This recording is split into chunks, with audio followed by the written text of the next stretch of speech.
Welcome to APCUG's Wednesday workshops, where we get together in the middle of the week and learn more about technology.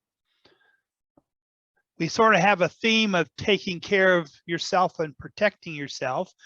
And our next presentation is coming from John Krout, who is not new to, should be from any of us. He's done many Wednesday workshops and he's done many presentations for local groups. John is a retired software engineer who helped create requirements, design, develop, and improve computer system for federal government agencies in the Washington, D.C. region for the last 30 years. He's a member of the PATACS, Potomac Area Technology and Computer User Members. I like the way that flows, where he gives many presentations and write articles for their newsletter, and he does many of the APCUG's push articles. He's been writing about creative use of personal computers since the early 1980s. John also writes about smartphones, tablets, digital cameras, and he is quite popular around APCUG for putting on presentations. Today, a new one for me is he's going to share with us how to stop keyless entry car thefts. And that's kind of big news because that's the big thing we have now. We don't need to have keys, but how do you prevent those cars from being stolen? So, John, I'll turn things over to you and we'll learn. Thank you for that introduction. The group is the Potomac Area Technology and Computer Society. The abbreviation is pronounced a couple of ways. It's PATACS, sometimes pronounced PATACS, which is the one I like. And the other widely used pronunciation is PATACS, which is not the one I like. Right now, you're seeing a blank screen. That gives me a chance to hide a couple of things that might otherwise block your view of my slides. I'm going to do those hides right now. And then we'll get on to something more substantial for you. And July the Black Cat is sitting on my shoulders here at my studio in Arlington, Virginia, so you might see him once in a while. A little preamble here. I do have a couple of QR codes in this presentation. QR code is a quick way to provide access to a web page or PDF document or phone or tablet app that you can install, an email you can send, and so forth. And they exist to make our lives easier. I want you to understand that. There's one scam I know of associated with QR codes. I'm not going to mention that now, but I assure you that I personally created the two QR codes that are in this presentation, and they are completely benign. The real advantage of QR codes is that you can access information immediately without typing a lengthy URL, and as we all know, because we've experienced it, without typos in what you've typed. So the longer the information in the QR code, the greater the advantage of the QR code scanning over typing. Let's see here. I'm going to hide the floating media controls again. There we go. Now, some of you might be thinking, what is a QR code? So I'm going to show you. Here's an example of a QR code. This one happens to have the URL of my computer club here in Northern Virginia, which we mentioned a moment ago. And I want to show you how to recognize QR codes. They're always square like this, and they always have squares in three corners. Now, I circled the lower left corner, but you can see also similar squares in the top two corners. So that's how you can recognize a QR code. There are other square two-dimensional codes like this. One of them is called Aztec, and it's used on patient identification wristbands in hospitals. But it's not a QR code, and it doesn't have the three squares. Now, if you might be interested in having your phone become capable of scanning QR codes, we did a presentation for APCUG a while back, and it's on YouTube. Here is the URL for it.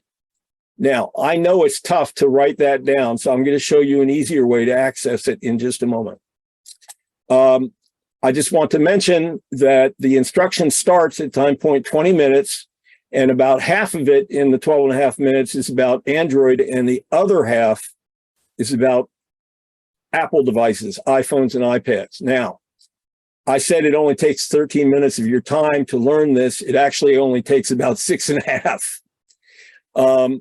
Now, about note-taking, there's a new method for scanning QR codes in live presentations, which essentially allows you to save the slide that shows you a QR code or a URL so that you can access it later at your convenience and not under any time pressure while a presentation continues. There's a keystroke combination that you can use on a Windows computer or on a Mac computer while you're watching a presentation like this to save any slide, not just the ones I'm showing, but any presentation slide. What happens when you press the computer keystrokes is that your screen will blink and a graphics image file, like a photograph, will be stored on your computer. So I'm going to show you, first of all, how to press the keys, and second, where you can find what you stored.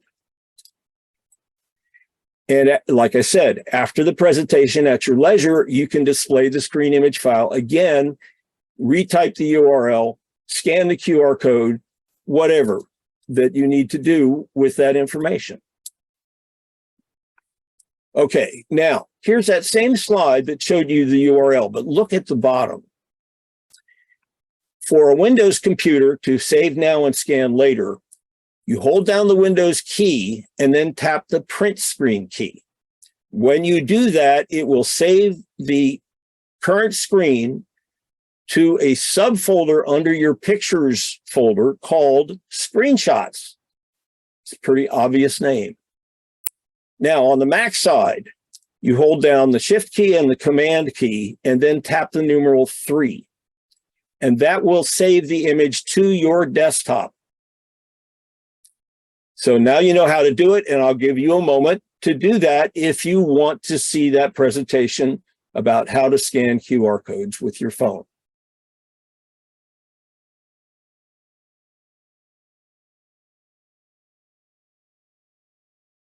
Okay, let's continue. Now we go on to our main topic, and that is theft of keyless entry startup cars. We're going to learn how the theft happens and use that knowledge to learn how to prevent the theft.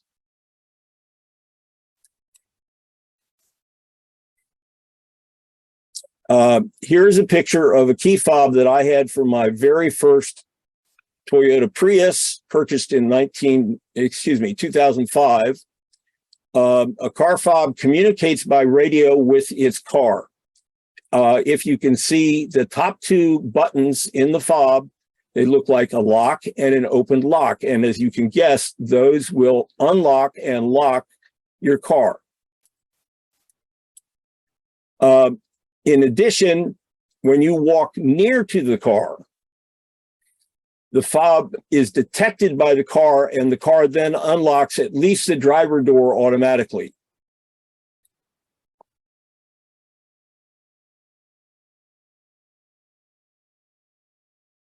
Beyond that, if you're quite a ways distant from your car, and in my case, my car is parked on the street, and my front door is about 30 feet away, I can stand in the front door and unlock and lock the car doors with the buttons on the fob. Now, that uses a lot of the fob battery power, so I tend not to do that much. But in addition, you can see the red button at the bottom of the fob. That sounds the horn on the car. So if you place your car in a large parking lot and you're not exactly sure when you return where you left it, you can press that button, and your car will make itself known.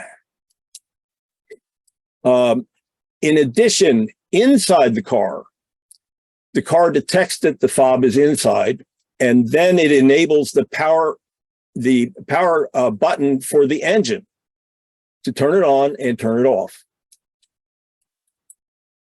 There is also a physical key included. It's hard to see, but that small ring attached to the fob is actually attached to a key that is built into the fob. It's easy to pull it out and use that to unlock the doors. They provided that when the fob battery power is low. Now, why is this topic relevant to you? Well, it turns out with these kinds of keys used to enter the car and to start the car, these things are used on a lot of different vehicles, and not just Toyota. There's a lot of others that use these too. Even if your car does not now have this, if you buy another car later on, you may find that it does. Your next car then may be a hybrid or electric, and those almost certainly you'll get this kind of fob entry and startup system. And it turns out, based on widespread knowledge of how these things work, car thieves have figured out a low-cost tech approach to unlock, start, and steal cars which use such fobs.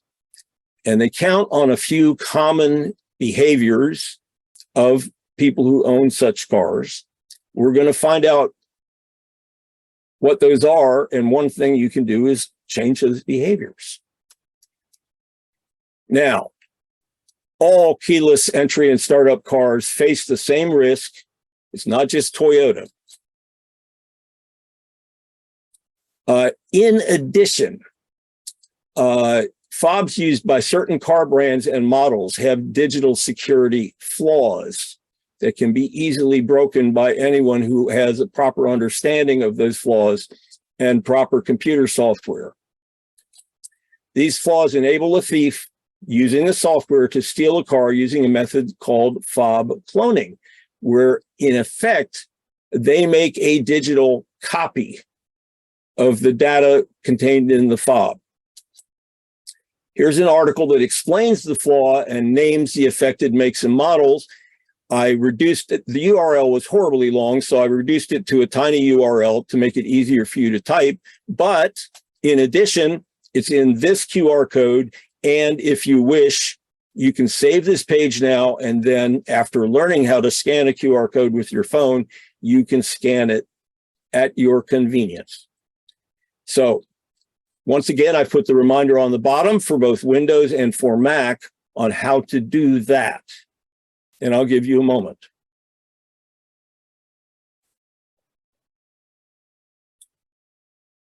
Okay.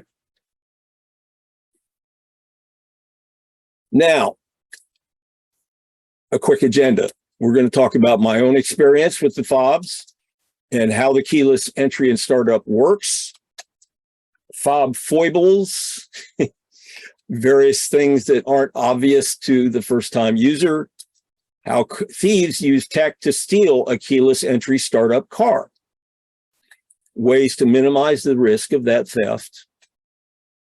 So that's what we're going to cover. Let's start with that experience first.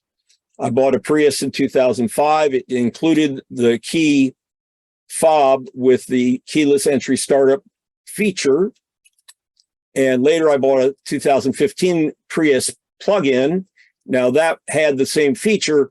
The difference with the plug-in is it had a larger hybrid battery and it enabled me to run in pure electric power as opposed to being a hybrid. Had a switch for that. And although I didn't include it in the slides, that was 8 years ago. It was on its last legs this spring, and I just bought a used 2020 Prius Prime, which is the new name for Prius plug-in. So it too came with one of these fobs. Back in 2020, my son told me of reported car thefts of keyless entry startup cars. And guess what? I had my doubts. Like any skeptical parent, I checked online and I found something that confirmed it. I found a Popular Mechanics article published in September 2019 detailing the theft method and the tech involved. And it explains some other things that can be done to access tech, such as laptops, and tablets. Maybe if you accidentally leave your phone in the car, all of that can be accessed from outside the car by somebody who is nearby. And that article spells that out in detail. I'm going to give you the details of how to see that article.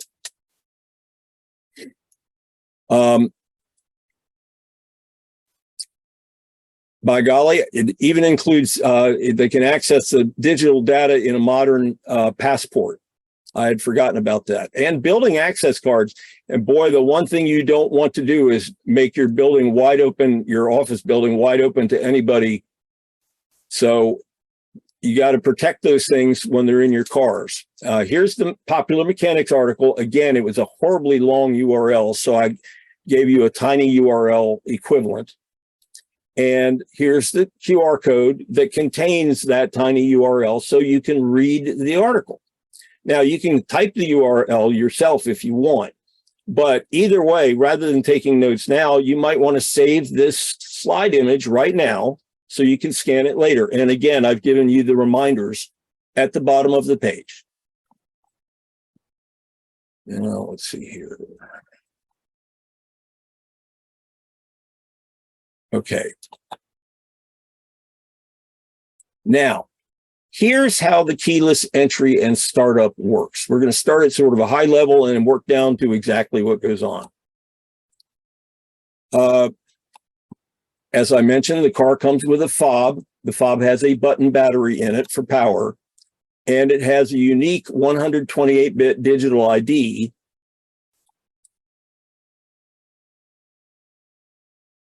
Fob proximity to the car auto unlocks the driver door. I mentioned that earlier. And inside the car, rather than a traditional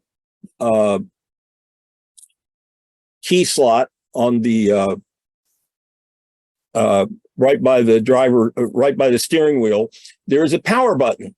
And here it is. You can see it. And the fob is also involved. That power button will not be active unless the fob is in the car. So here's how the fob and the car work with each other.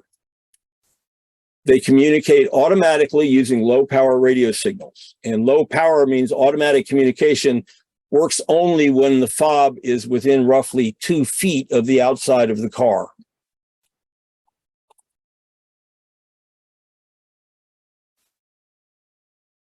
Now, each hybrid has a very high capacity battery. And even the ones that are pure hybrids and not plugins like what I have now, have a high enough capacity so that they can send low power pings, what we call heartbeat check, to detect whether or not the fob is nearby for many days without significant loss of car battery power. If the fob is nearby, then it receives the ping and then replies, and it sends its 128-bit digital ID, which is pre-registered with the car. So the car knows how to recognize that one and not somebody else's fob. The car verifies that the fob digital ID is registered with it, and then it turns on the interior lights and unlocks the driver door. So here's a diagram for those of you who think visually. Here's a picture of a car sending a low power radio ping to a fob. If the fob is nearby, if it's close enough to pick up that low power ping, then it responds with a low power radio signal reply, including its digital ID. Now, what does the car do next? Well, like I said, if there's no response from the fob, if it's too far away, then the fob can't reply, and the car repeats the ping. Now, if the fob does respond, like we saw in the diagram, then the fob is close to the car, and the fob digital ID is recognized by the car, and then the car unlocks the driver door and turns on the interior lights. Now, the startup involves that key, or that fob, excuse me, inside the car. Press the power button for a moment while depressing the brake pedal. and the car repeats the ping and awaits the response from the fob, and possibly that's done at even lower power, to ensure that the fob is inside the car. If it receives that response, the same response with the reply, including the digital ID, then the car receives the reply, again verifies that the digital ID is registered, and starts the engine. Now, in both my 2015 Prius plug-in and my current Prius Prime, what it starts is the electric motor system. A separate button starts the internal combustion engine, and that allows you to drive, if you wish, in purely electric power mode.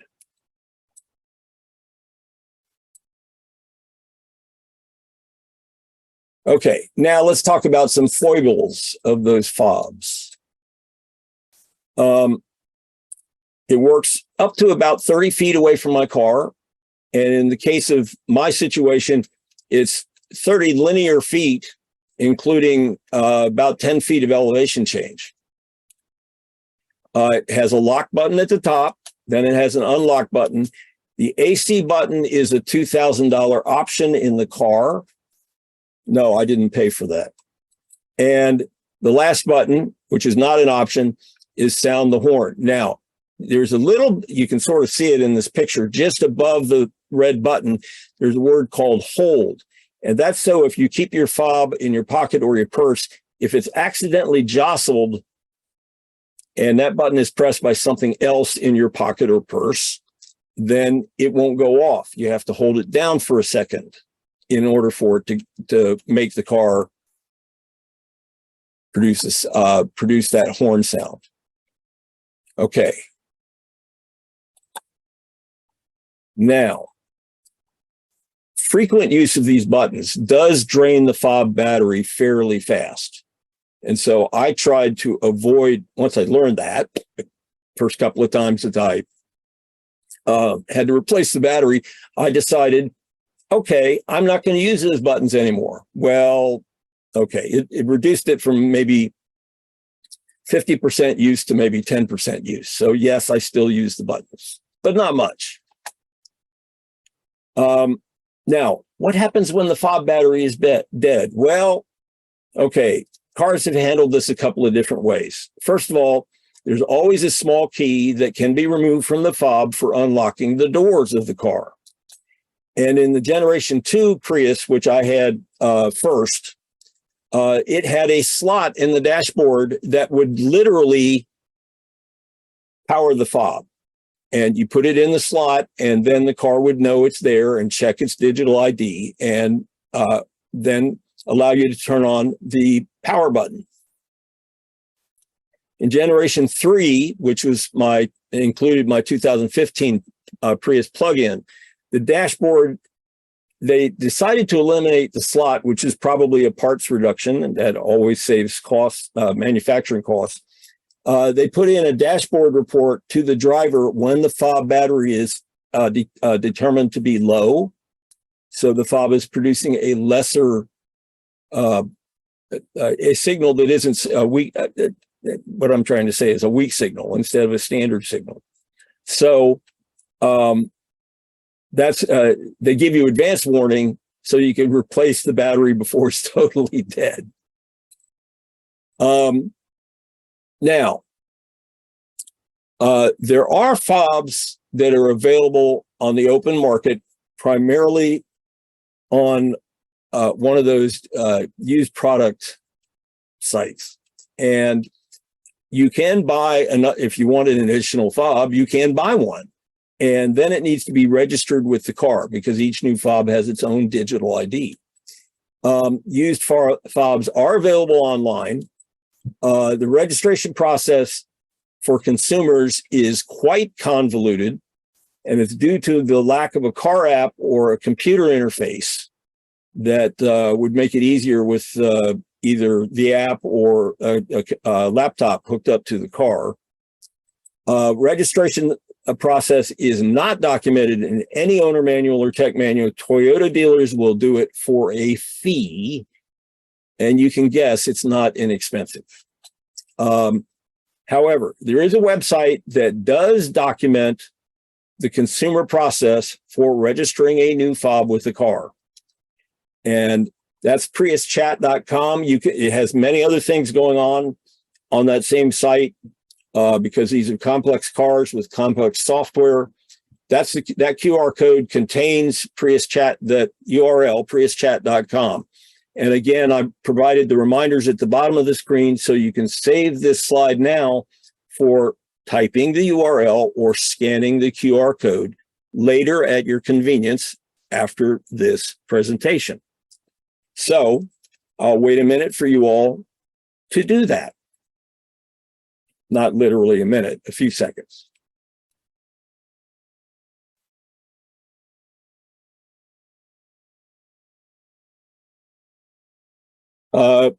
Now, if you ever own more than one car using a fob, and assuming they're both from the same manufacturer and possibly the same product line, one fob can be registered with more than one car, which means you can use the same one for two or more cars of similar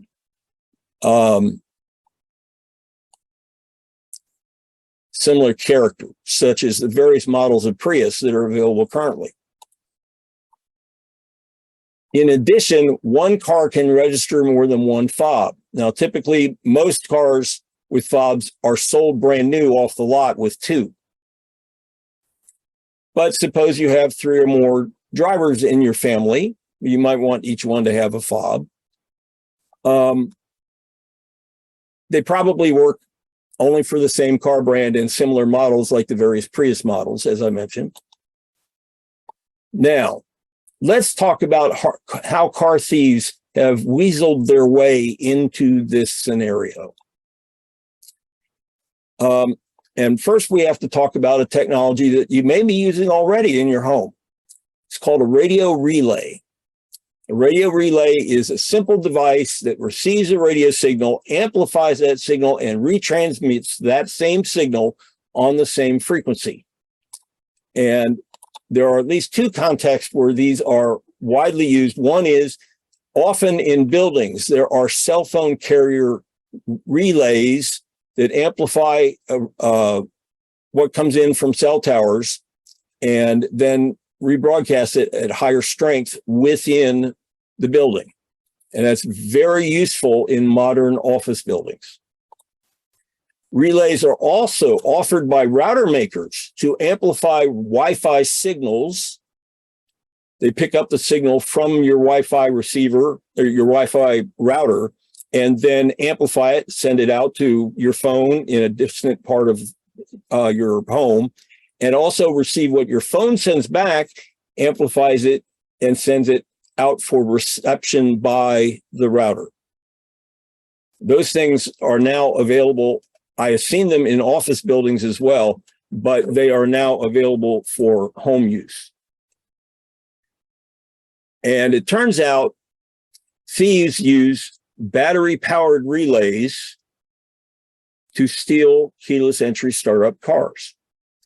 These two are fairly low power and therefore quite inexpensive. Now, this was the scheme that was reported by the Popular Mechanics article. The context usually is nighttime, and this is very important. The fob is close to the front door of the house, and the car is on the street close to the house. The car thief brings two $10 battery-powered radio repeaters. These are designed specifically for the frequencies that are commonly used by fobs. So they put one repeater by the car so it picks up whatever the car transmits. They put another repeater by the front door so it picks up whatever the first repeater transmits. And ultimately, that strong signal reaches the fob inside the front door. And when the fob responds, okay, its low power signal is received by the repeater by the front door. That transmits to the repeater by the car, and The one by the car transmits it to the car. So all of a sudden it seems to the car that a fob is next to the door of the car, and it unlocks the door. Now, once that's done, how do they start the car? The thief enters the car and taps the power button. The car pings again through the repeaters, and the fob responds again through the repeaters. The car thinks the fob is inside the car. The car verifies the fob digital ID and starts. The thief leaves the car, picks up the repeaters, and drives away.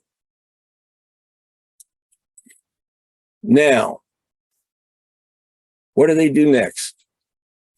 Well, in Prius plug-in and Prius Prime, with a little power in the hybrid battery, you can drive away on electric motors, and those are silent, or very nearly so. In fact, you all know, if you have driven a car to a gas station, that they require you to turn off the gasoline engine when you are refilling.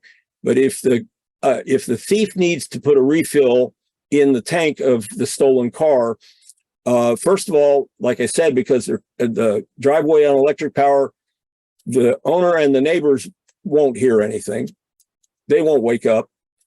The thief may need to refuel. They go to a gas station on electric power, so it seems like the gasoline engine is turned off, which it is. And even if there's staff at the station, they may believe that the stolen car running on electricity is turned off, so they have no reason to, go inquire with the person driving the car. The main sort of economic incentive for all of this is simply that Toyota branded parts are expensive. In fact, any car built overseas, the parts are expensive. The thief drives the car to what's called a chop shop, which is simply a place where stolen cars are disassembled to sell used parts on what you might call a black market. There's a lot of demand for those parts, particularly from repair shops that are not associated with a dealership. Now that we understand how it works, what can we do to prevent it? First of all, if you have a locked residential garage, that's the best place to put your car. It's also good in terms of minimizing sun damage and rain damage to your paint job. Now, if you don't have that option, use a steering wheel lock. The next thing to consider is to store your fobs inside a Faraday cage. Now, that's a technical term from the early days of the physicists examining the phenomenon of electricity. And what they found was, if you put an item inside a closed metal box, radio signals cannot get in and cannot come out. You can get a $12 steel cash box on Amazon. You can get a $9 metal envelope on Amazon. And if you have such a box sitting around, you can use that. Now, I happen to have some ammo cans sitting around, these government surplus things. And this is a picture of one of them. Now, another thing that often comes up when I hear questions relating to this presentation is that, how about aluminum foil? They've seen pictures of fobs encased in aluminum foil. Sometimes they're told why and sometimes not, but the answer is the aluminum foil itself can be a form of Faraday cage. Now, the next thing, remember, this works primarily because fobs are very close to the front door, and either on a table or on some sort of hanger hook. So what you want to do is keep your fobs away from the front door, as far away as you can, but probably 10 feet or more will be enough, because those repeaters that cost $10 aren't really all that strong. Just strong enough to get inside, but not much stronger than that. Now, would I do this solely by keeping the fob away from the front door? No. I would prefer to have it in a metal box also. All right. That's basically it, folks. So we're going to have some time for questions in a moment, but I want to mention something coming up. I'm going to be doing a presentation for PATACS on Saturday, May 20th at 1 p.m. Eastern Time, which is entitled Large File Transfer Techniques. This is brand new. I have just developed it. And in addition, on that same day, in that same meeting, we're going to have a presentation from another member of the club on how to use Zoom with Apple devices. So if you're new to an iPhone or new to a Mac, this may be very valuable for you. Since you are all in clubs that are affiliated with the APCUG, you can attend via Zoom. And to do that, you need to send an email to the address I've shown you on the screen. You have to include your full name, first and last, your city and your state, and your user group name. Now, there's also a way to write most of that email very quickly. And here it is. You can scan this QR code, and it will write the email for you, including the address to send it to, including the subject line, and including the text of the email. But you still have to add your full name, your city and state, and your user group name. You have to edit the email before you hit the send button. If you want to save this screen for later use, I have once again put the reminders at the bottom for you. I'll give you a moment to do that.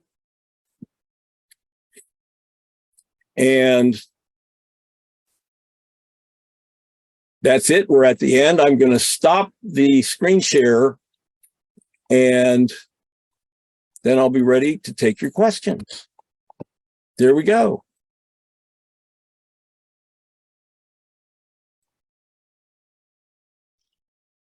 Okay, we'll turn things over to Judy. See if she has questions before we open things up.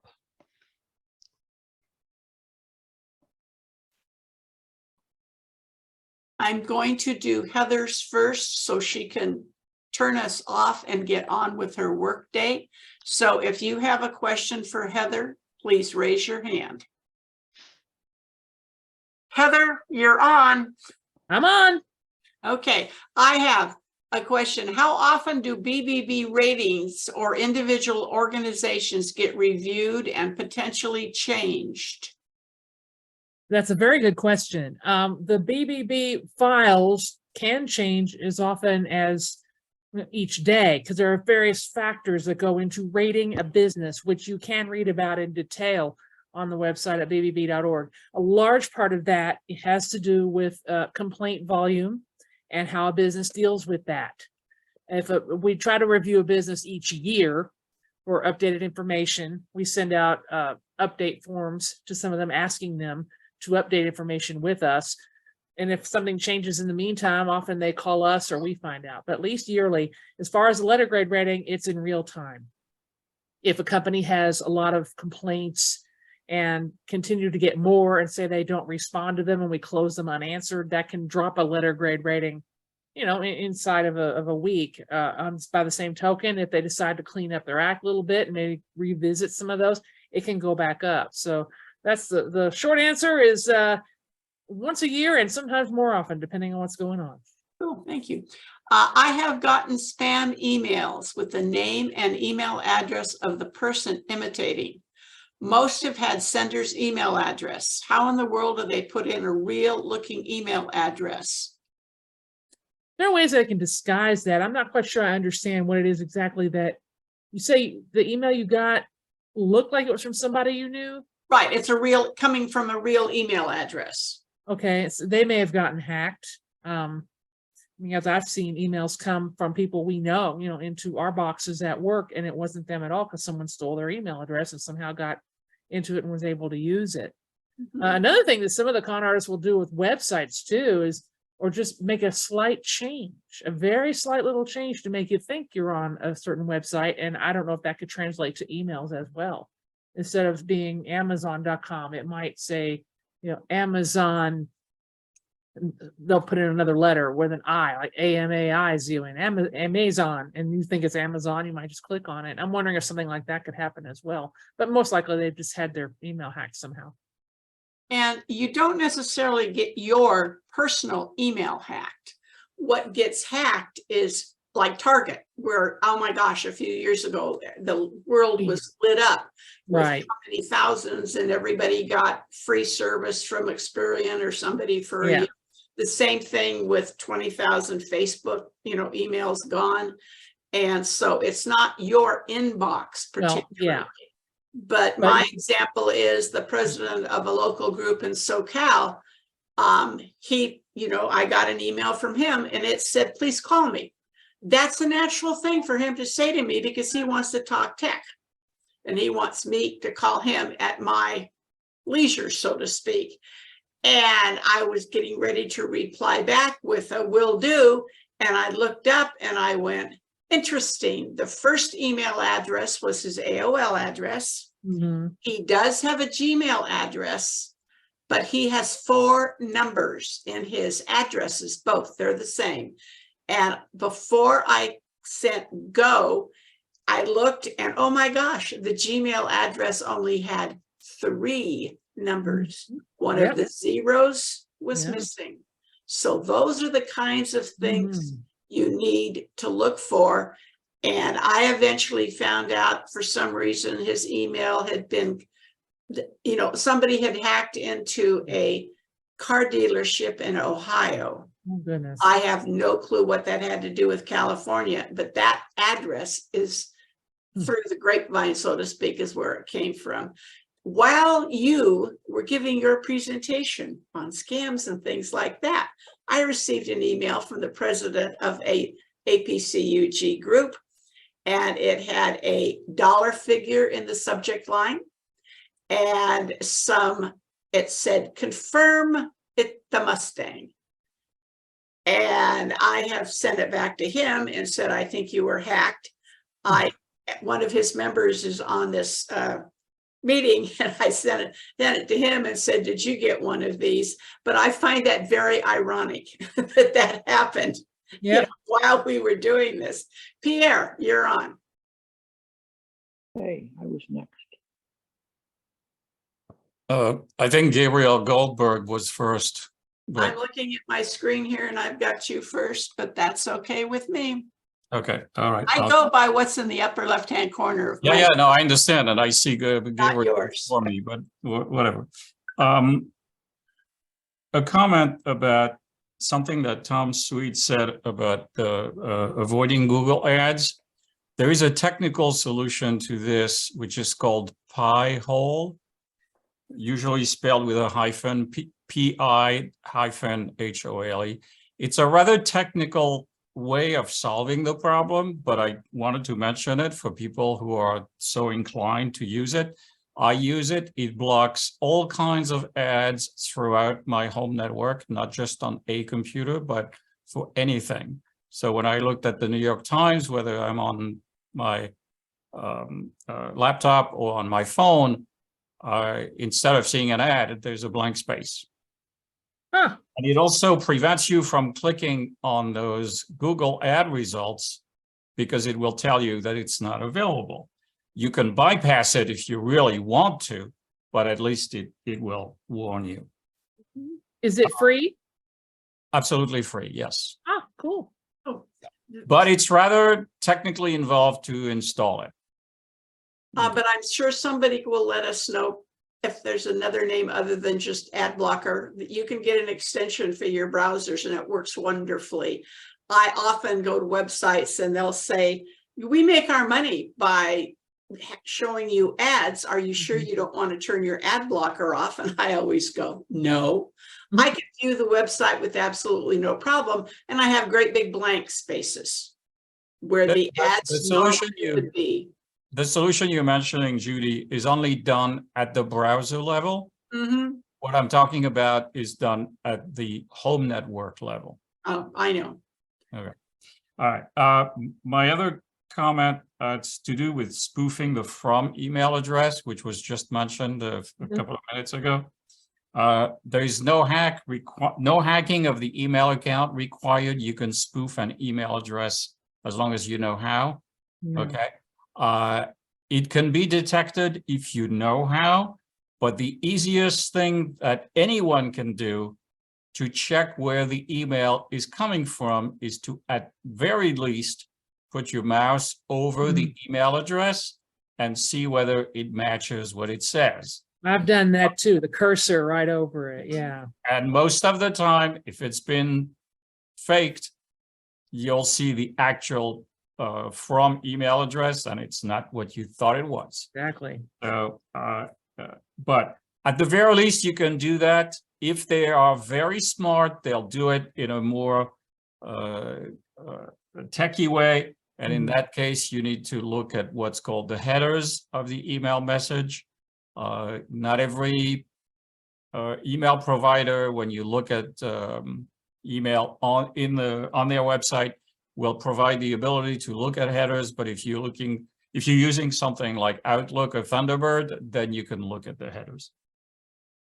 And finally, my last comment to John Krout, thank you for an excellently prepared PowerPoint. I can tell you are experienced in preparing PowerPoints because of all the details that I've noticed. So thank you for that. And everybody should check their email program and see if you can read the header information. That's how I found the car dealership in Ohio. It is fascinating reading. Richard from Australia. Hey. Yes, just a couple of comments. The reporting of scams seems to have been very fragmented, but here in Australia, they've now got a scamwatch.gov.au site where we can report scams. And interestingly, the statistics they show by the overwhelming majority are investment scams, money-wise, and people in Australia are losing about $50 million a month, which in America would equate to about $500 million a month. And Wow. sometimes you should take a tour. You should go to Canada and look at stuff like that, and go to Australia. And I often do that just to see what's happening in other places where we have groups. If you have a look at the Australian scamwatch.gov.au website, it has got statistics on the losses on the scams. And that was .org? No, .gov. It's a government website. Thank you.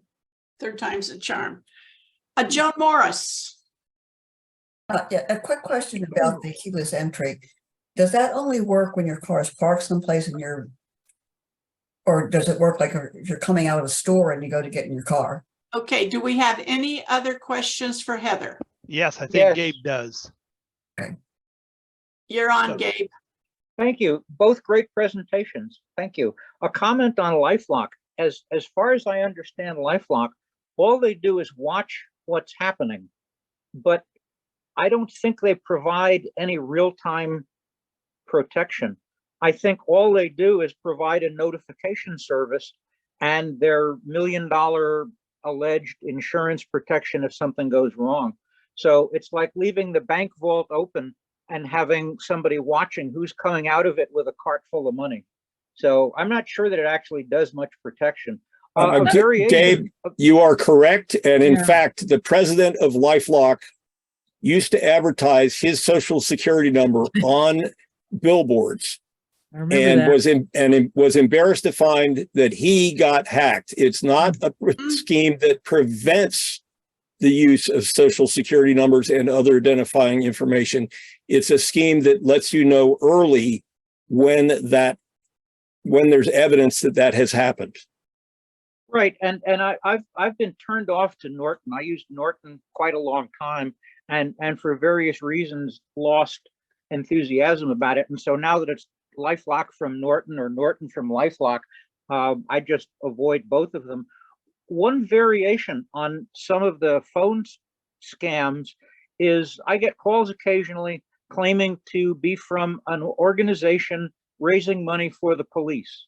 And it might be the local sheriff, might be the local police department. I'm involved with the local police department and they do fundraising, but same as has been said about lots of other people, organizations that will not call you, the cops won't call. And so sometimes I just hang up and sometimes I play along for a while, but just like the IRS won't call you, neither will the police benevolent association, whatever they call themselves, call you to try to raise money. And same as the point that was just made about it's really easy to spoof email addresses that email comes from. For example, I sometimes get email claiming to be from myself. I have my own domain, and I sometimes get email telling Gabe at gabegold.com that the administrators at gabegold.com see a problem in my account and I need to click this magic link to fix it. And so the from email address is really not reliable, and it's easy to spoof it. It doesn't take a lot of technical sophistication. One other tip is that sometimes when I get phone calls, I mean, I may know that they're phony, but I will say, well, that's interesting. Send me some literature. I say, I don't donate without seeing some material. So please, since you know who I am, since you called me and claimed to know my address, just send me some literature and I'll be sure to consider it. And that usually results in a click. People just hanging up. But a question for the Better Business Bureau, and I'm pretty sure I know the answer to this, but you might be able to debunk a rumor. I see people occasionally saying that by paying the Better Business Bureau, by organizations paying the Better Business Bureau, they can get a better rating, they can move to the top. And I'm pretty sure that's bogus, but I'd like to hear that from an expert. Oh, sure. Definitely. Yeah, in fact, now there is a fee to belong to the Better Business Bureau, like any other trade organization, it is tax deductible. But again, as I indicated during my presentation, not every business qualifies to be in the Better Business Bureau. So you have to meet certain standards anyway in order to be invited to join, because believe you me, there are some shady crooks out there who would love to be on board with us, but no, we're not going to let them just because they give us some money. Secondly, we do hold them to a higher standard. They're going to be graded on the exact same standards as anybody else, whether they. So let me clarify that an organization does not have to be a member to be rated and listed. Is that correct? Exactly. That's correct. Yeah, you can look up any business you like and see if we have a file on it. And if we do, it's going to give a letter grade rating. Everybody's graded on the same level playing field. Great, thank you. Two wonderful presentations. And one thing I'll add to John Krout is that I have yet a different way to pronounce PATACS.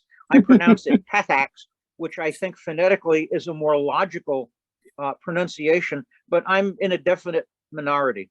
Gabe, you just sounded, for that one pronunciation, sounded for all the world like it was coming out of an artificial voice. Oh, I was thinking a duck. Okay. Joanne, do you have a Heather question? Just nod your head yes or no. Yes, you do. Okay, Nope, Joan, hold your thought there for John Krout. Joanne, you're on. Unmute yourself, please. Yes. Heather, when you look up things for Better Business Bureau, how do you know that, okay, you said it was updated every year, correct? We try to review them at least every year, yes. Okay. Does that mean that if something is got an A rating or a C rating, is a C rating more like you got to catch up to an A rating? It's a lot. We'll explain to people. It's a lot like grading, just like in school. If you got an A+, an A, it's very, very good. When you brought home a D or an F, it was very, very bad. And you will look and see that, for instance, no one that has a grade lower than a B is allowed to become accredited, because if it starts getting lower than a B-, there's generally something going on. Now, we're happy to work with a business to address any issue that might be dragging that down. And believe it or not, sometimes that does help bring it up. We're not going to do it artificially. If there's a complaint on there, I'll also let you know this. It's going to stay on there for 3 years. whether it was responded to or not, whether it was resolved or not. So people can see what's going on. And sometimes you can see patterns. Sometimes I don't understand it at all. There'll be some non-member that I look up and the last 2 complaints they had were resolved, and there'll be 6, 7 they didn't answer at all. Go figure. They're not required to, but that's up to a business. So yeah, they're all graded on the same scale, and it can change even daily or weekly based on that alone. Thank you. Diane, do you have a Heather question? Yep, I saw her head nodding earlier. Yep, thank you. Go. Hello, can you hear me? Okay, yes, AI, of course, is new to all this, but I heard somebody say something that I used to do, and that was play around on the phone with telemarketers. I don't do that anymore, and the reason is because of AI coming and maybe the passwordless, using your voice as a password in the future. I don't think I want people recording my voice. Is that a concern? Well, that's an interesting thought. I hadn't thought about it that way. I mean, if you're calling somebody, of course, they might say this call may be recorded for quality purposes if I'm calling the utility company or my bank or something, and that's fine. I don't expect them to do that. With a telemarketer, of course, yeah, I don't advise wasting time, or if it's a scammer calling, and anymore, most people don't answer it because they either have a blocker or it says scam call on it, and you just ignore it anyway. So, but that's an interesting point. We'll have to watch and see what happens with that as things go along. The minute you answer your phone, if it's a number you don't recognize and it is phishing, they sell your phone number for more money. You get more calls. Wow, So the thing is, or don't answer at hold all. your hands behind your back and don't answer the phone until it goes to voicemail. And if it is, I have people across the US that belong to APCUG that get my phone number and they call. I don't know who they are, but they introduce themselves and I pick up my phone and say, hi, I'm here. Okay, Brent, do you have a Heather question? No. Okay, Lori, do you have a Heather question? Can't hear Lori. No. No. Am I on? Yeah. Do you I have do. another question? Thank you, go for it. I received an email from SiriusXM. However, it was preceded by an e.siriusxm.com. Is that real? I mean, I'm sorry. Are you a customer? Well, about a week ago, I was applying, yes. Oh. But I have seen other emails that have like a very short letter before the real address. So I don't know how to really know whether it's real or not. Well, the fact that you've applied for it, and then you've gotten an email would tell you right there, I would assume, because you can't always assume everything. You could also do that cursor hovering thing we talked about a few minutes ago, see if it still says it's from SiriusXM, which may indicate that. It depends on what the email wanted, I would imagine, if it's asking you to go to a link or something. Well, it's asking me to confirm my email. Oh, okay. It may be an automated program they have doing that. Right. I know a lot of folks out here are more educated about that than I am in that regard. So, but I would say it's probably on the up and up just based on what you're telling me. Lori, pick up the phone and call them, please. Oh, okay. That works too. Because you're questioning it. And if it is just confirming your email, you usually get an email in the first place that says this is not going to take effect until you answer the confirmation email or something like that. I just got one of those the other day. I had requested it. I got it from them. I clicked on it to let them know I really did want it at that email address. But if you say, let them know that you don't understand it, they might go, oh, maybe we need to make this more clear. Thank you. Pierre, do you have a Heather question? Just nod your head, yes or no. No, I have comments on something that was just said. Okay. Go. Okay. Diane was wondering whether our voice could be recorded and used against her. Yes, absolutely. So as Judy just said, do not pick up a call that you don't expect and do what Judy was just describing. A comment about Lori about that Sirius XM. I'm making a general statement here. If you want to check whether a website belongs to a domain name, I should say, not just a website, whether a domain belongs to who they claim to be, go to whois.com and enter eSiriusXM.com if that's the case, to see who it really belongs to. Or Better Who Is, that's another one we've used. Yeah, I haven't used that in a long time, but that's a good suggestion. Yeah. So whois.com, Yeah. right? Yes. Okay, thank you. Tom Swift, close your ears, please. I just Googled e.sirius.com and it took me to the Sirius XM website. All right. Good. Thank you. You're welcome. Heather, thank you very, very much for the great presentation and our question answers. I really appreciate it. And Brookie was right on when she said it was a great presentation. Yeah, I'm grateful to the Central Kentucky Computer Society for suggesting me for this. I've never had such a widespread audience before. If you have further questions about anything, call your local Better Business Bureau. You can email them through their site or you can call them. Go to bbb.org, look for yours in your area. I'm sorry, there isn't one in Australia, but and call with any kinds of questions that you may have about anything, and they should be able to answer them for you. Thank you very much. Thank you all for your attention. And okay, one last thing. The way I Sure. found out about you is I read everybody's newsletter that sends them to me. Mhm. And in January, there you were. I Yeah. sent Brookie an email and she said, by all means, book her.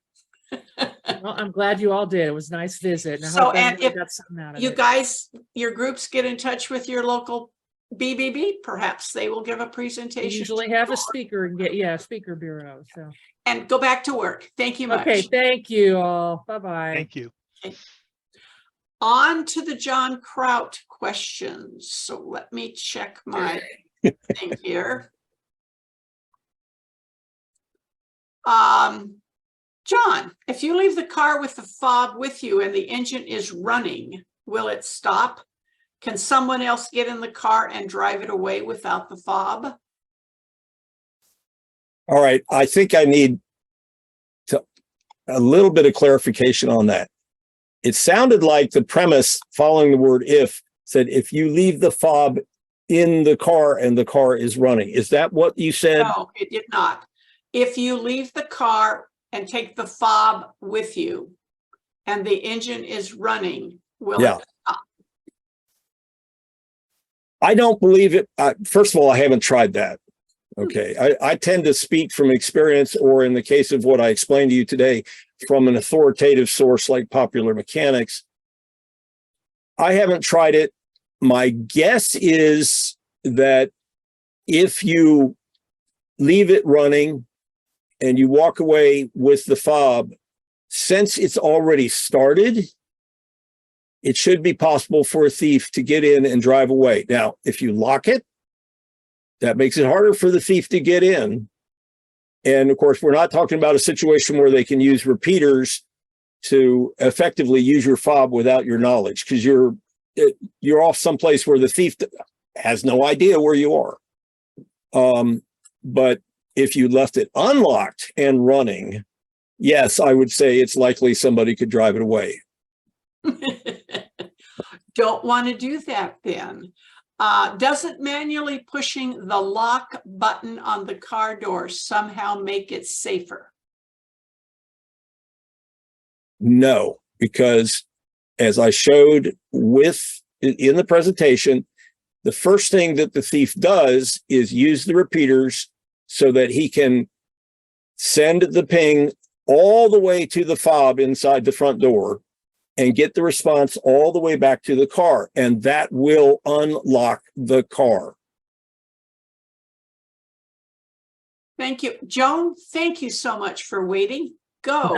I think you kind of answered my question. Basically, it was that if the car's not at home, if you're just out shopping or something, they can't use that repeater method to unlock your car. Generally, no, they can't. And it's simply because, for instance, you go to a large indoor mall they have no idea where you are in that mall, and they don't have enough repeater power anyway to reach you if you're 150 feet away.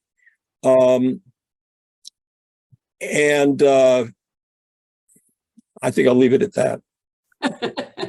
Okay, One other comment too, I think, as far as whether or not people can drive away with a car, a lot of that depends on the car model.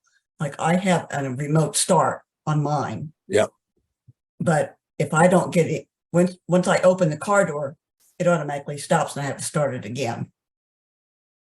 So in other words, I can start the air conditioning running or the heating running. Yeah.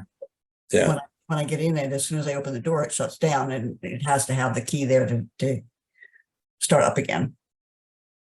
And that's, I think with my Toyota, I didn't have to do that, but with my Subaru, I do.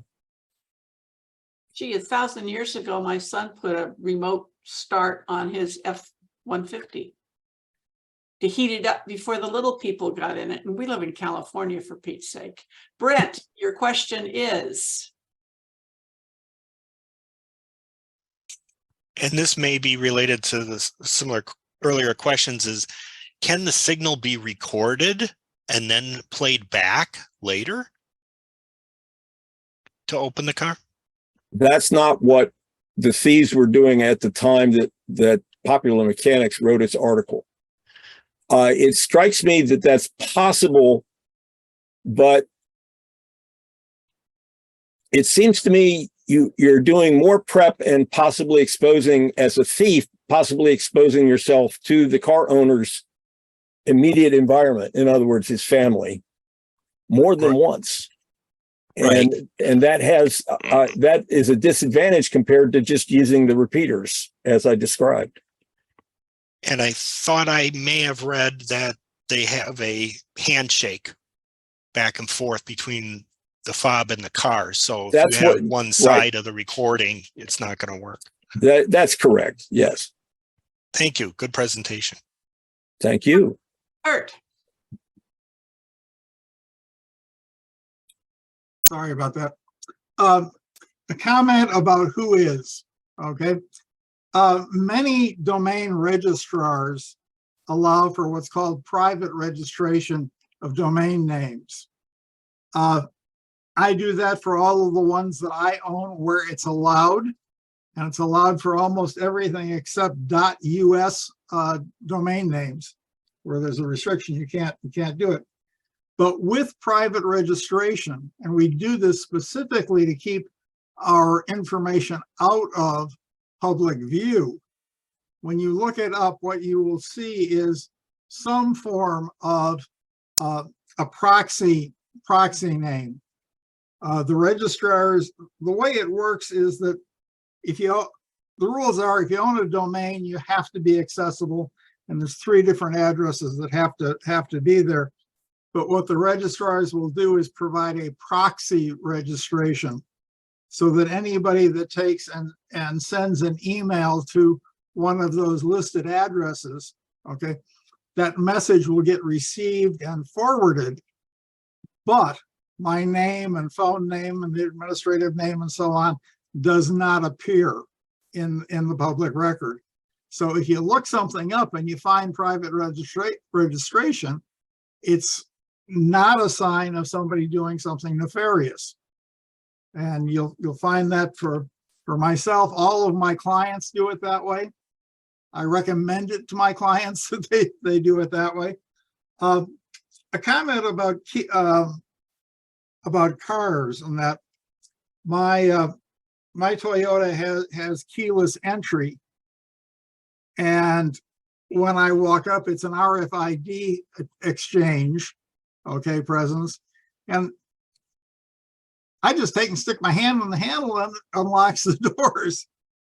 I virtually never use the key fob to open or lock doors. Meaning you don't use the buttons. I don't use the buttons, correct. Very, very rarely do I have a need to. Yeah, and that will maximize the life of the button battery inside the fob. No, I don't care about battery life. It's long enough that it's not a problem. But Thank you. Over to Cynthia. And John, I have figured out the difference between the way I do it and the participants list, like you said to do it, is those who do not have their cameras on, I don't see them. They're on the list over there. Cynthia, your John Krout car question.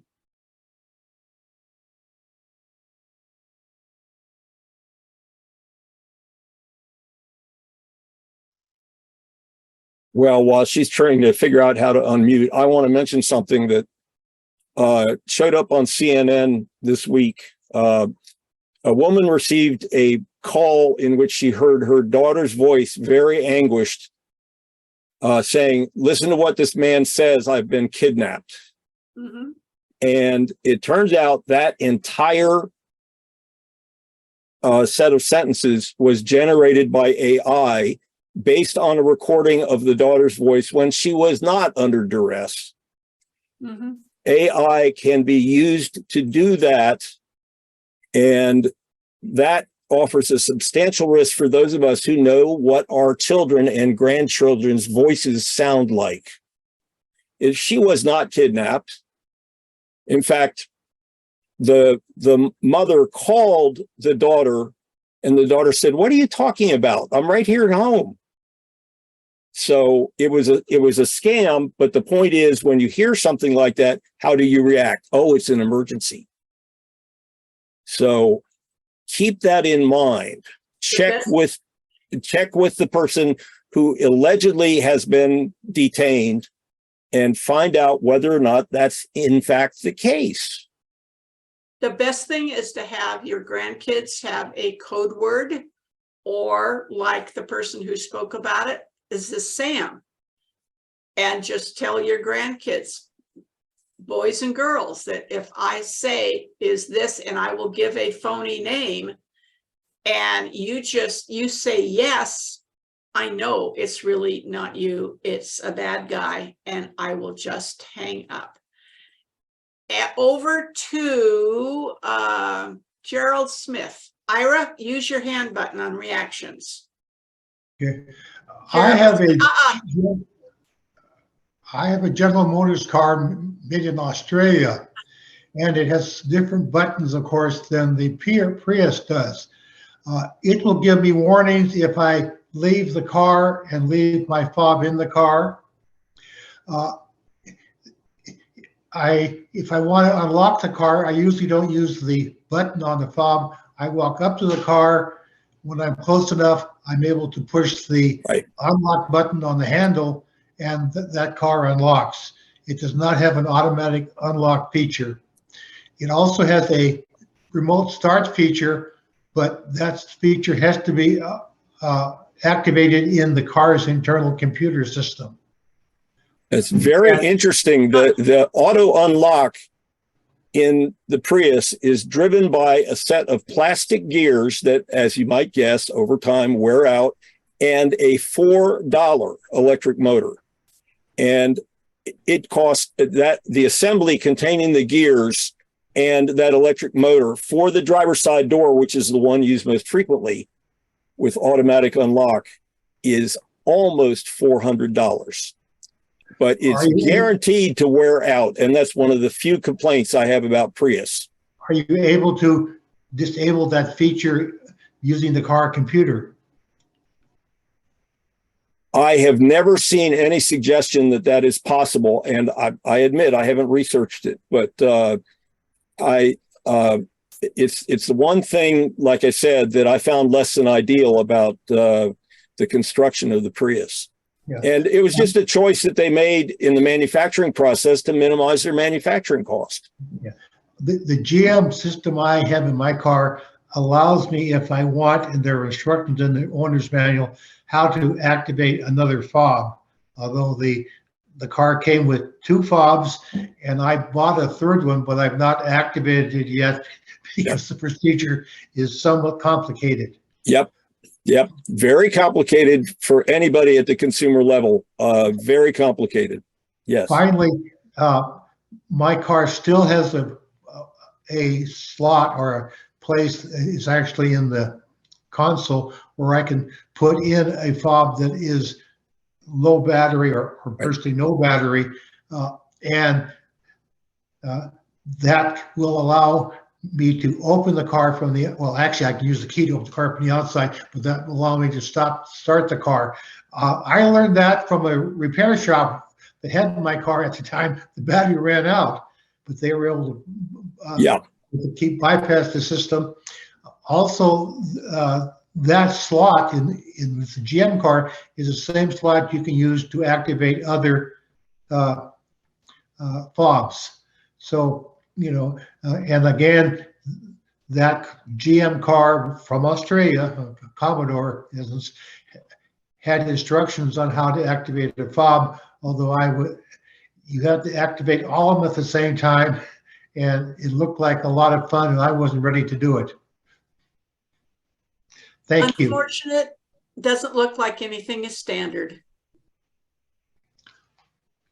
Is that a good comment, John?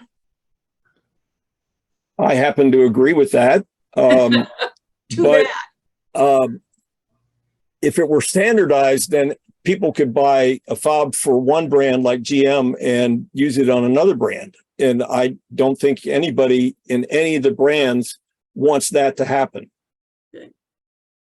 Tom Sweet, your turn. Thank you very much, John. My 2013 non-Toyota keyless entry vehicle, if the fob is outside of range of the vehicle, whether the vehicle is in park or any other gear, once the fob goes out of range, the vehicle's immobilized. Well, it wouldn't surprise me if that happens on my car too. Like I say, I haven't tried it. Yeah, but that seems very likely from a security standpoint. That's the right thing. Mm-hmm. You John, want you're going to have things that you need to check on. So if anybody asks you these questions again. I'm sorry, Kurt, did you have a follow-up question? Yeah, you want your car immobilized when it's driving down the road? I've only done the driveway test, but you know, apply the parking brake, move the vehicle out of park, reverse, neutral, or drive, and a shrill alarm sounds and the vehicle is immobilized. If the fob is out of range, you can't move the transmission gear wherever it's at. Yeah, but you don't, I'm pretty sure that will not happen if the vehicle is in motion. That would be an extreme safety. Yeah, that would be a safety hazard. Yeah. Oh, I wanted to mention also, somebody brought up what happens if you're, you know, somewhat forgetful and you leave the fob in the car. If I leave the fob in the car and I get out of my car screams to high heaven. It will make sure that I am not only aware that the fob is in the car, that it's something that I have to take care of immediately. And I suspect most others behave in a similar way. David. David, you need to unmute.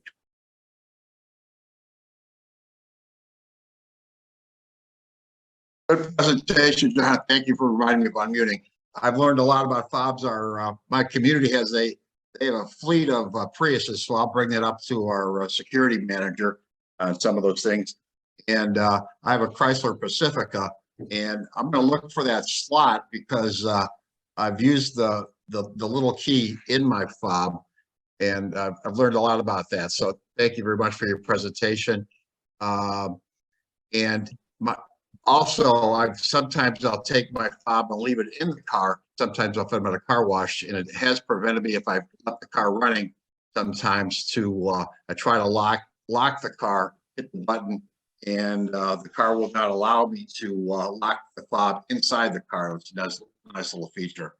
So, because one time on an older Chrysler, I had the car running because it was a hot day. I wanted to keep the inside cabin cool, and I actually had an older model lock the keys inside the car, causing my wife to come with her set of keys to foolishly lock the car for me at the car wash. So things we've learned over time. So good presentation, and I'll take this back to my club and give these notes back to our club.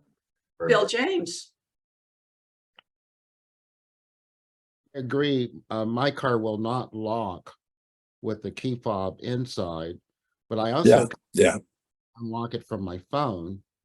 But another thing I found too, I've occasionally walked out of the house without the fob, and the car will not start. It'll say fob not found. So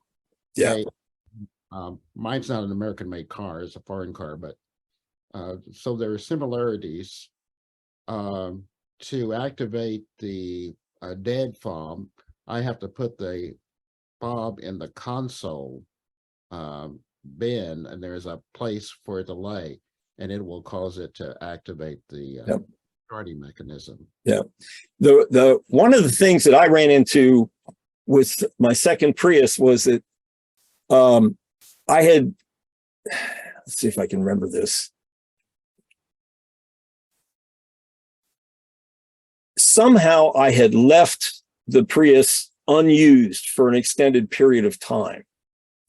I can't remember the context, but the end result was that the 12-volt battery had died, not the hybrid battery, but the 12-volt battery. And guess what? The registration database was maintained by current from the 12-volt battery. So it forgot my keys, my fobs. It completely forgot them.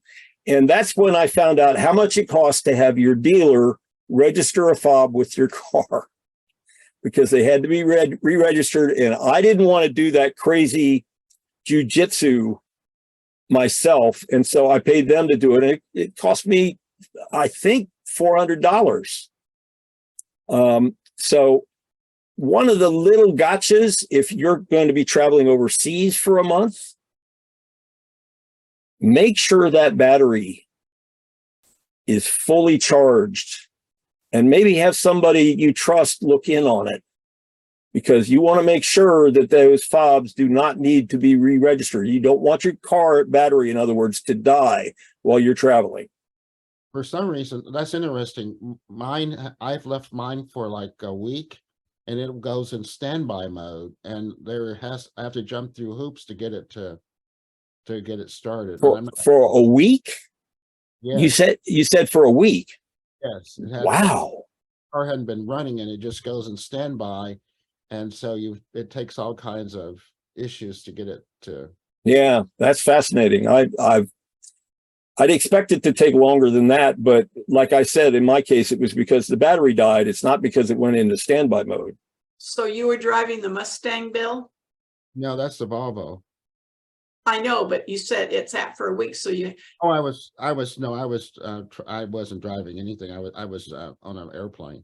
There you go. He meant weeks, John, not week. Ah. Okay. Jerry Crow, your turn. Thank you. I have some just a couple of comments. First of all, regarding, it's funny because I just saw a presentation on YouTube about a week ago. Somebody sent me that talked about this very subject, John, and they talked about people going up and down the streets just recording fob transmissions. Now, I missed the first part of your presentation, so I apologize if you covered this. Fobs send out signals continuously. About every 2 that's not correct. Seconds. That is not correct. That is correct, sir. That is correct. No, it's not correct for the fobs I have. Okay. Well, I know it is on my Camry. So, because, all right, I defer to your expertise, but somebody in Canada had their car stolen because organized crime was going up and down the streets and recording fob output. That's called fob cloning. That is a different technique, and that was covered by reference early in my presentation. I gave people a URL for an article that explains how that works and which car fobs from which models and which years have that defect. Okay. Now, having said that, basically what I'm saying is if you're buying a used car that has a fob in it, check the list first in the article, because you do not want to take that risk. So I'm sorry, I stand corrected then. Certain fobs can be cloned, most cannot, is what you're saying. Mm-hmm. Well, I'm sure that mine, well, I don't know, but on the Toyota that I have, it's a 2020 Camry. You can turn the fob off. there's a button sequence you can use, which will shut down the fob until a button is pushed again. So that saves the battery. That's assuming it's not a horribly inconvenient or convoluted set of button pushes. I think that's a good idea. And frankly, what we're learning from this kind of discussion is that different companies provide different features associated with the fob. And frankly, I think it would be nice to have them all, but they're different companies. Excuse me. I'm glad I learned that. I wasn't aware that. I just assumed all fobs transmitted all the time, but you're saying that's not the case. So I believe what they actually did was drive down the street with a ping from a recording of a ping. Now that ping will differ from one brand to the next, and it's really defined by the company that made the fobs, which is usually not the car company. Yes. Right. But if you send out a sufficient number of pings and you do it at high power, then you will collect a vast variety of fob responses. Yes. And the point I'm sorry, go ahead. Well, the point is the ones that can be cloned are the ones that you need to be very, very careful about. And it turns out the article that I gave you was, I believe, dated 2019. So it will not cover fobs that were created later. Okay. I have not looked at the article myself in a couple of years. It may be that they have updates. But the important point is that there were certain fobs that were purchased by various auto manufacturers that turned out to be capable, that through a digital security defect were capable of cloning. And it turns out that the ones I have aren't, but that doesn't mean I shouldn't tell other people to be very careful about that issue. Somebody asked if something could be turned off. I don't know. I'm only familiar with the Toyotas and with the Camrys, but mostly. There's one sure way for everybody who has a fob to turn it off. Yes. Remove the button battery. Yes. Yes. I was going to say, on my car, the number of features and adjustments can be made. Open the driver door, open all the doors, that kind of thing. There's dozens and dozens of those features in the computer you can configure. Secondly, a couple more things real quick. Yes, I use the door unlock all the time. I can't remember the last time I used a button on the fob to open my car. Now, your point that you point out about $5 worth of parts costing $400 at the dealer, I can well believe that. So, and lastly, my car does the same thing. If I get out of my car and leave the fob in there and try to walk away, it'll start beeping and chiming and saying all kinds of stuff to remind me that. Plus, it won't let me lock the doors either. The automatic lock, which is on my car, there's on the outside of the door handle, there's a little area where I can put my thumb or finger tip and it'll lock the car. It won't do that. It'll make a noise if the fob's inside the car. And what brand of car? It's a Toyota Camry. It's a Camry. Okay. Yeah. They used to have on the first two Priuses, I could squeeze the door, that door handle by pinching it, and that would lock. And it's only on the driver's side door. The one I have now is like yours, where I have to move my thumb across a set of ridges horizontally, and that causes it to lock. And that's even a less, how should I put it? It's even a less common hand gesture than pinching the door handle. So I thought that was an improvement. Oh yeah, all I have to do is touch mine, and I use, like I said, I just touch it to lock the car, and it's adjustable. If I grab the passenger door handle, it opens all the doors, but the driver's side only opens the driver. So anyway, I'm going to keep my ears peeled when I'm in the parking lot for some car with the lights flashing, the horn beeping, and it jumping up and down. Chip, it's your turn. Okay, thanks. I appreciate the presentation. This was very interesting. I had no idea two $10 receivers would allow somebody to easily steal my car. Fortunately, I'm in a garage, parked underground garage. So As long as the ground, the garage is secure and your fob is far away from the garage, you're fine. Right, yeah, I wasn't too worried here, though I'd have to try it. It might be 10 feet right underneath me. I'm not sure. I have to check. But what I wanted to comment on, and this is probably obvious, you mentioned that if the car is running and the fob is away from the car, in other words, once the car is started, my understanding, and I also have I've had several Priuses and I'm on a 17 now, that it will continue and run and run and run and run without the fob until you stop it. And once it's stopped, you cannot restart it without the fob. So your idea of how they got to the gas station, I found really interesting. They just shut it, they just stop it, the motor stops, and then the electric motor is going in the background. So that was really interesting. Yeah, But electric motor is very, very quiet compared to a gasoline engine. Yeah, so you would never hear it.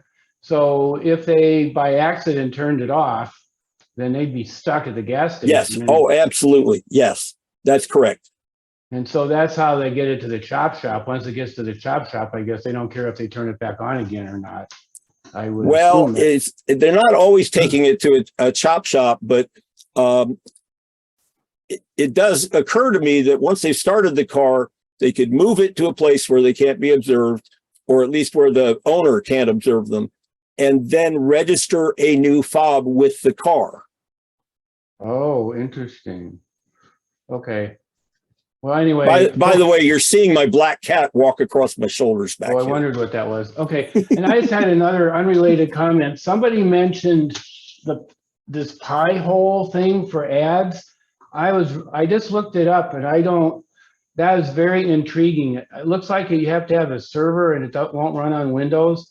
So you have to have some sort of a server and use that. I would love that clarified. That sounds like a really interesting idea, because most of the time I get the ads that come up and then they won't let you go to the website unless you turn off the ad blocker.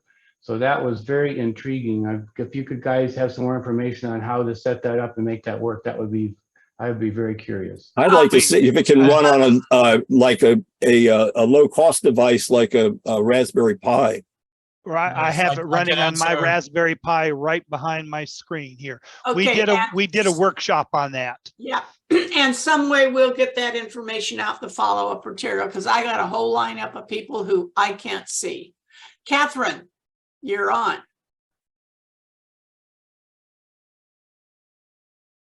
Yes, I had my Prius stolen out of my driveway. So now I understand how they started it. But my question is, where I live, we have a pass in the car for toll lanes. And for 10 days, I could watch my car going up and down the freeways and everything. How did they restart my car? You know, They undoubtedly they bought a used fob and registered it with the car. So from then on, that fob worked. It doesn't mean your fob wouldn't work, but they had a fob that they registered and that continued. I mean, obviously they weren't taking it to a chop shop. That usually happens within a couple hours. They took it because they needed a car for themselves. The police told me they were running drugs with it because it was a beige Prius. Yeah. And they say that there's thousands of them. Nobody even looks at them. Now, let me mention another thing, a security thing that is particularly useful for the stolen car scenario like you just described. It's not necessary to have a toll device like EasyPass in the car in order to track your car. You can put in an AirTag or a tile and use, all you have to do is tell the tile app or tell the iPhone that your property has been stolen, and it will contact, in the case of AirTag, every iPhone in the United States that will listen for the Bluetooth from the AirTag. Or if you use the Tile app, every Tile app phone in the United States will listen for and track the Bluetooth from the tile in your car. I have a tile in my new Prius. I had a tile in my old Prius. My car's never been stolen. But that's another way to track them, and it works everywhere, not just on a toll road. Hey, Yeah, thank you well, so that's much. good. John Krout, would you write that up for me and send it to me? Just I what, will. just what you said. I will be happy to. I do have a presentation on tiles and air tags. I'm not sure I said that specifically in the presentation, All right, we'll get you but on that. I can do that. Yeah. I'll book your presentation. Wrote that down. Richard Bradford, you're on. Yes, so I've got a question about the Wi-Fi repeater. It strikes me it would in-house, it would be a very cheap alternative to setting up a mesh network. Yes. Would that be correct? Yes, and it's not just the router manufacturer that makes them. There are third parties that make them also. The main thing is that they have to be capable of using the Wi-Fi radio bands that are associated with your router.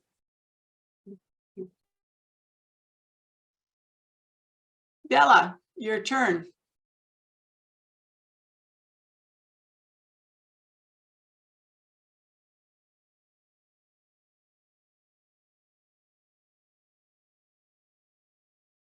While we're waiting, I want to mention this is the first time I've ever spoken to more than 100 people at a time. I was just tickled.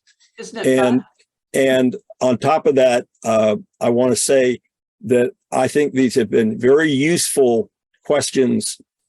And my son has already popped his head down here once because I told him I'd be available by 1:30. It's now 2:45 in our time zone. He wants to go pick up something that's been left for him on the sidewalk, a Frevo thing. Okay, I'm gonna undo her hand and Will Kern. Can you hear me? Yes. All right. Anyway, I had two comments. One, I've got a Prius, 2017 Prius. Can you hear me? Yes. Okay. And the reason for the change, the primary battery, from what I found in mine, is the key to the key fob and everything. When your primary battery drops below a certain voltage, your key fob won't work anymore either. I found that out. So what I normally do when we go away for any length of time, I put a trickle charger on it to not create another problem like that. And I also changed my battery out after I figured that out. The primary battery was 7 years old. So anytime your primary battery goes below a certain voltage, I don't remember exactly what that is, but I know when I checked my battery, it was about 11 some volts, not 12 plus. The Prius normally creates a noise when you first open the door, which most Prius owners probably hear, because it uses the battery, I think, to get the hydraulics up for the power steering and everything else, or the hydraulic brakes. But the battery has to be at a certain voltage for that key fob, for the battery to get the key fob and everything else to work. Mine notified me when I did that it wouldn't start, it would move. It wouldn't start, it would move, nothing would happen. The key fob was okay, but the primary battery was going weak. Yep. So I charged it, everything worked again. As soon as I charged it, everything worked. And at that point, I said, that's enough of that. I took it to the Toyota dealer and got a new battery, and I haven't had the problem since. So I do believe that they may have changed what existed when I bought my 2005 Prius, and that is they may have changed so that the because the cost of flash memory has fallen so dramatically since 2005, I suspect they're now using flash memory to record the registration database, and that means it will not drop out when the 12-volt battery dies. So in my case, it did drop out, and I had to get the two fobs I owned re-registered with the car after I got a new battery, a new 12-volt battery into the car. But it's based on your experience, it sounds like the later Priuses now retain that registration database in flash memory so that it will not die when the 12-volt battery dies.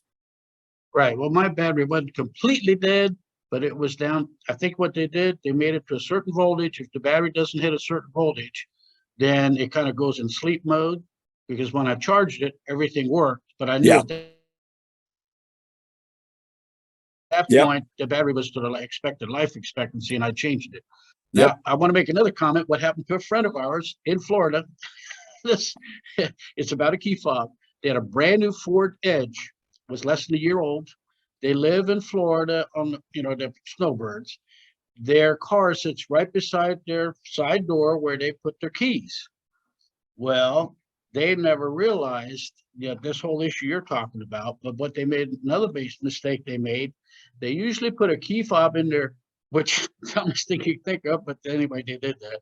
They left the key fob in their glove compartment because they forgot about that key fob in there. So they were going through the neighborhood and they were rummaging, changing everything out of cars. And they happened to look at a glove compartment and saw the key fob, pushed the button and took the car off. They woke up in the morning. It was her birthday that day. And every morning woke up, her car was gone. Within a couple of days, the cops called them. The car was completely totaled. Brand new car, less than a couple thousand miles on it. It was totaled. So that's a key fob story that just amazed me when I heard it. I thought you were going to say an alligator ate it. Now, one of the things that makes leaving a key fob in the car possible for cars like mine is if you put it inside a Faraday cage inside the car. I don't believe there's anyone who would take such a drastic step just to leave a fob in a car. But leaving a fob in the car when you're not in the car is just about the worst thing you can do in terms of security. Well, that's true, but these were older people and they never realized what they did, because what they did was, in Florida, it's hot, right? I know. They took their dog with them, and they usually went to the store and kept the car running and kept the key fob in there, basically because of the dog. I don't know why, but that's why they said they did it. And then they left it in there when they got home, and that's how it got stolen. So it was a bad. You might be interested. I mentioned the AirCo button on my fob. It turns out what Toyota did was say, we will let you air condition the car using that button, but it's a $2,000 option because they power it with solar cells on the roof of the car. And that's designed so that it doesn't run down the battery. So that was the Toyota's take on that whole thing. I think your friends were leaving the car air conditioned because it's Florida. And I had my mother's sister raised her family in West Palm Beach. And so we would drive down there for a week every other summer to visit them. And yes, I learned about Florida in the summertime. Very much so. But then my dad could only get time off in the summer. So there we are. Okay, I have 5 more questions and then that's it. Cynthia Simmons with a question for John about an EV car. Okay, I have a 2008 Impala. I got it from my stepfather when he passed, and it was his pride and joy. It has a fob, so we're just talking about a gas engine. I'm wondering if I can buy a key as a backup. I have 2 fobs, but just to be super cautious, can a key by itself be used? I think mention was made of disabling the battery button, but then a related question would be, would that mean I'd have to re-register the fob if I wanted to use it again? So it's a 2-part question. Okay, you're talking about taking the battery out of the fob, is that correct? Or how would I go low tech and not end up in a lot of trouble if I tried to go backwards? First of all, if you already have a key, if it's in the fob or not, if you already have a key to manually unlock the door, you should be able to copy that just about at any Home Depot or other place that commonly offers a key copying service. I haven't tried that with mine. Perhaps I ought to. But that's the easy thing to do. Taking the battery now for Toyota Prius, taking the battery out of the fob does not deregister the fob with the car. The car keeps the database of fobs that are registered to work with that car. So taking the battery out of the fob does not affect that registration database in the car. You put the battery in later, it'll still work with the car. That's for Toyota. I don't know for sure that GM uses that same behavior. Yeah, because my question originated because as soon as I got the car, I wanted to get a spare key to keep for backup. And somebody told me, no, the key has got some kind of gizmo inside of this. Now we're talking about a 2008 high-end Impala. And my first question at like Ace customer service was, no, that won't work. So that's why I'm interested in finding out what your thoughts are. Well, again, I have no experience with Impala, but or GM for that matter, in the era of fobs. But if you have a fob and a key, yes, it would surprise me immensely if that key could not be copied. Yeah. And I have to say it sounds like if it cannot be copied by the likes of Home Depot, it sounds like you have to go to the dealer, and they designed it that way to produce extra income for the dealer because they're going to charge you at least $100 and maybe more for a copy of the key. So I should shop around to a couple of regular hardware places probably first. I suggest that, yes. John, I just throw in that I used to have a GM car that was not a fob, but it was a key that had a chip in it. Correct. And the chip had to match the car. And I was out one day away from home by many miles, had driven the car, got out, got back in, and the key would no longer start. The chip unsynced with the car, and the car had to be towed back. A whole new unit had to be put in because they could not duplicate the key with the chip. So maybe I have two. So if I show up with, if I do my test with my pair of keys and pair of fobs, then I have a workaround if I end up in your situation. Cynthia, does that key have a black spot on any place on the key? That's the chip that's on it. It's like a black. Okay, the key consists of a metal down part which you insert in the lock, and then a plastic head which is black, and it's a big thick head. So I don't know what's inside. I don't see a seam, but that I don't know. Okay, we've got about 5 minutes here. I'm done. Thank you. My son thanks you profusely. That's not going to happen. Gabe, you're first, and then Kurt, Pierre, and Tom took his hand down. Hi, thanks. Just a very quick comment. I was once using a borrowed car, not a stolen car, but a borrowed car, where the people had given me the steering wheel lock. And it wasn't until I put the steering wheel lock on that I realized they had not given me the key to the steering wheel lock. So I went off and did what I was going to do that day. And towards the end of the day, called AAA, who sent a locksmith.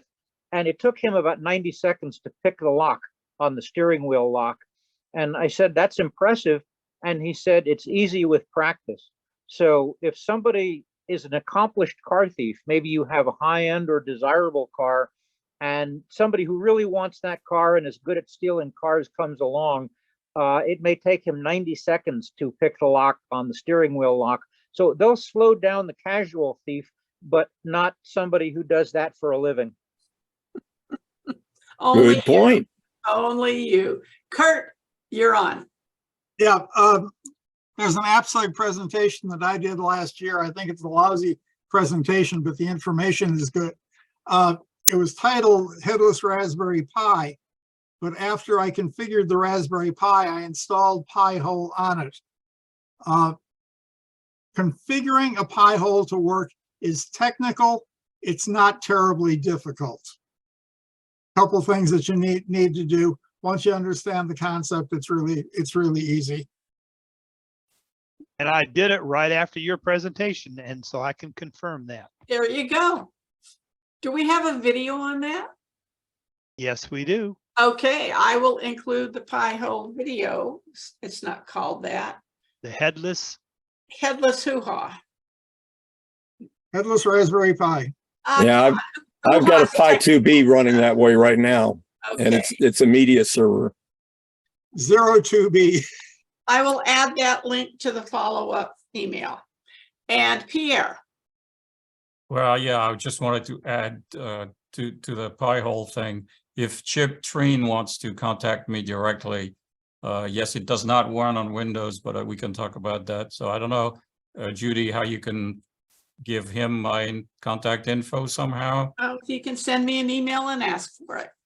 Okay, Chip, I saw you unmute yourself, so please do so. And if I could give a pitch, if I could give a pitch for user group members who are not technically oriented, this is one of those things that you could do in conjunction with the tech experts in your user group. This is why user groups exist, to help each other. And we all know we don't all have the same technical skills. Life would be a whole lot less interesting, or maybe it would be more interesting. I don't know. But in any event, if you can't do it yourself and you feel you may need that capability, ask your user group if somebody can help you. They're called, many groups have a tagline, users helping users, and it's been that way since the beginning of time. Hey, John, thank you very much. Great presentation, good Q&A. If anybody else has any more questions for either Heather or John, email them to me. I will forward them, and we'll go from there. Tom Sweet, you're gone. Oh, that was a clap. And it was interesting because on my screen, when somebody was mentioning something, I could see both Tom and John Kramer going like this. And it's always fine to see that, yeah, you know, more than one person thinks that's the straight scoop they just talked about. So, John Kennedy, take us away. It's been another great long afternoon of technology knowledge. We'll be back next week with the Learning Linux workshop, and then remind everybody that not the following Wednesday, but we have a Saturday safari coming up. So we will skip the third Wednesday, and then there is a fourth Wednesday, but fourth Wednesdays don't exist in our group, or I mean a fifth Wednesday. So don't expect anything on that. So see you next week or the week after on Saturday. I want to thank John, and I want to thank Bill and Judy for doing their duties each week. And watch for your follow-up, not tonight, not tomorrow, but it's going to come. And first dibs at the video. Thanks everybody so much, and we'll see you the next time.